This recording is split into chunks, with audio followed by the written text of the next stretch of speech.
একদিন যেমন বেগুন শুটকি খাই না, দেখে মন চাইছে একটু খাই। খাইতে নিয়ে গিয়ে মানে ২ নঙ্কা ভাত খাইছি। খাওয়ার পরে এত বড় একটা পোকা পাইছি। এই পোকাটা খাওয়ার পরে আমার যা সকালে নাস্তা করছিলাম সব ওই পাশে গিয়ে বমি করছি। বেগুন শুটকির মধ্যে একটা বড় পোকা পাওয়া গেছে আর কি। বললাম যে ভাই পোকাটা রাখো, যেহেতু পাওয়া গেছে এটা প্রমাণ হিসেবে রাখতে হবে, রাখ। এখন তারা হলো ম্যানেজার হলো এটা নিয়ে আগে ফেলে দিছে। আমি এসে দেখি যে যেই তরকারির মধ্যে বড় একটা পোকা পাওয়া গেছে সেই তরকারিটা তারা এখনো বিক্রি করতেছে। এটা বলতে দেরি নেই, তার একজন কর্মচারী দৌড়ায় গিয়ে সবগুলো তরকারি ফেলে দিছে যেন আমাদের কোনো প্রমাণই না থাকে। মানে কি ধরনের ধূর্তামি, কি ধরনের ২ নাম্বার, এটা বিশ্বাস করতে পারবেন না আপনারা।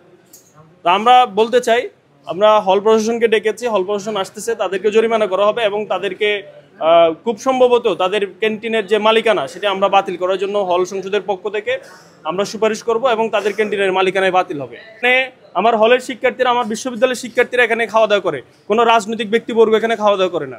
কোন নেতা কি বললো সেটা এখানে আসবে না। এখানে আমার ক্যান্টিন থাকবে নিট অ্যান্ড ক্লিন এবং যতভাবে পরিষ্কার পরিচ্ছন্ন রাখা যায়, হাইজিন মেনটেন করা যায়, আমরা তার সর্বোচ্চ চেষ্টাটুকুন করব। এখানে কে কি বললো না বললো এটা আমাদের কাছে কোনো গুরুত্বপূর্ণ বিষয়ই না। অনেকদিন যেমন বেগুন শুটকি খাই না, দেখে মন চাইছে একটু খাই। খাইতে নিয়ে গিয়ে মানে ২ নঙ্কা ভাত খাইছি। খাওয়ার পরে এত বড় একটা পোকা পাইছি। এই পোকাটা খাওয়ার পরে আমার যা সকালে নাস্তা করছিলাম সব ওই পাশে গিয়ে বমি করছি। বমি করার পরে আইসা দেখি এই পোকাটা এখানেও রয়েছে, মানে আছে। পরে আমার পাশে আরেক বন্ধু আছে, আমার স্কুল স্টেশনের পরিচিত। আমি এই পোকাটা পাওয়ার পরেও ওনারা দেখাইছি, দেখানোর পরেও ওনারা থুরা মানে এক্সট্রা করে যে খাবারটা দেওয়া হয় ওটা ওকে দিচ্ছে। পরে আমি ওরা বলতে পারতেছি না যে ভাই তুই খাইস না এটার জন্য আমি বমি করলাম মাত্র। ও হলের বিপি ভাইকে জানানো হয়েছে, জানানো হওয়ার পরেও এই ম্যানেজারকে, এর আগে ম্যানেজারকে জানানো হয়েছে, জানানোর পরেও খাবারটা দেড় বিক্রি করতেছে।